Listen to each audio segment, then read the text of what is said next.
Assalamualaikum warahmatullahi wabarakatuh.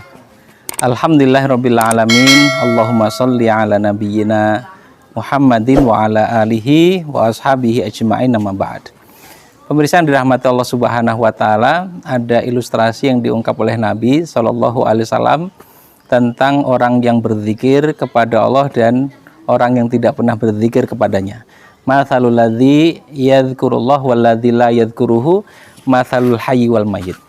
Perumpamaan orang yang berzikir kepada Allah dengan orang yang tidak berzikir kepada Allah, mathalul hayy wal mayyit. Nabi mengatakan seperti orang yang hidup dengan orang yang mati. Jadi betapa sangat jelas perbedaannya, sangat kontras. Orang yang berzikir dengan orang yang tidak berzikir kepada Allah Subhanahu wa taala, layaknya perbedaan yang sangat jelas antara orang yang hidup dengan orang mati. Ya. Hidup dan mati ini juga dalam pengertian betapa orang yang senantiasa berzikir pada Allah Subhanahu wa taala akan hidup hatinya. Hati yang hidup inilah hati yang akan merasakan kenikmatan, kebahagiaan dalam melakukan kepatuhan kepada Allah Subhanahu wa taala dan beragam amal kebaikan yang lain. Sangat berbeda dengan orang yang hatinya telah mati. Maka dia tidak akan pernah merasakan kenikmatan dalam melakukan ibadah. Ya, bahkan karena sudah mati sama sekali tidak ada respon, dikasih pelajaran atau tidak, peringatan atau tidak akan tidak akan memberikan tanggapan yang positif karena sudah mati. Allah Subhanahu wa taala berfirman misalnya di awal surat Al-Baqarah itu, sawaun alaihim a'angdzartahum am lam tungdzirhum la yu'minun. Sama saja bagi mereka kamu beri peringatan atau tidak, mereka tetap saja tidak beriman. Kenapa? Karena hatinya telah mati. Pemirsa yang dirahmati Allah Subhanahu wa taala, maka berzikirlah kepada Allah agar hati kita menjadi hidup. Butuhnya hati terhadap zikir itu sangat besar.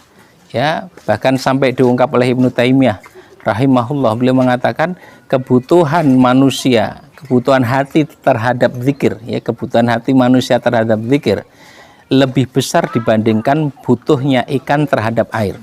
Lalu beliau melontarkan pertanyaan, pernahkah engkau melihat, engkau perhatikan ikan yang diambil dari air seperti apa keadaannya?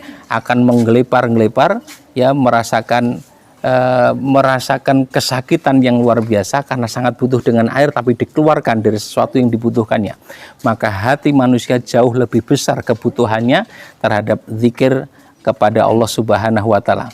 Sampai kata Ibnu Taimiyah lagi, seandainya 3 hari saja hati tidak berzikir kepada Allah, maka hatimu akan mati. Pemirsa yang dirahmati Allah Subhanahu wa taala, inilah yang kemudian digambarkan oleh Allah Subhanahu wa taala tentang hamba-hambanya yang tidak pernah terlepas dari aktivitas berzikir kepada Allah.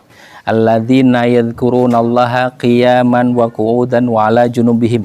Mereka senantiasa berzikir kepada Allah baik ketika berdiri, duduk maupun berbaring. Dalam semua keadaannya senantiasa berzikir pada Allah dengan hatinya, dengan lisannya, dengan perbuatannya. Karena aktivitas berzikir demikian luas. Dengan hati mengingat, dengan lisan menyebutkan, dengan perbuatan, ya, dengan bentuk perbuatan yaitu mentaati perintah Allah Subhanahu wa taala. Dan keseluruhan kehidupan seorang mukmin adalah aktivitas berzikir kepada Allah Subhanahu wa taala sebagaimana teladan setiap mukmin, yakni Rasulullah Muhammad sallallahu alaihi wasallam.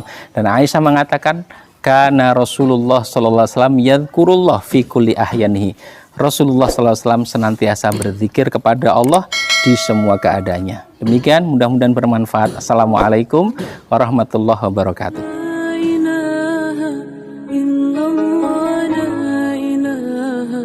إلا الله